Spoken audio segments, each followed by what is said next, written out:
Hello everyone, today I will show you how to fix account exists on this device error on World App.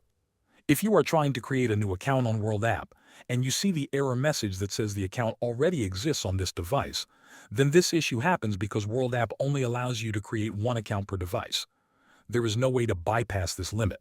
You cannot make multiple accounts on the same phone.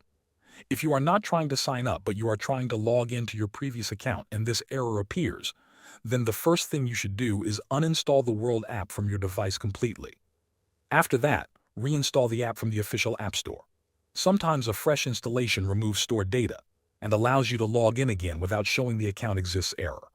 Open the app after reinstalling and try to log in using your existing credentials. If the login works, then your issue is solved.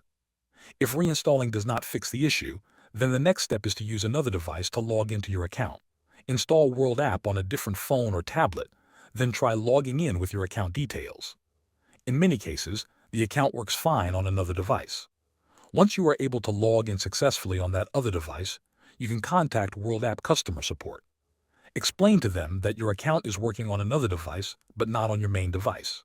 They can help you restore access to your original phone. Thanks for watching.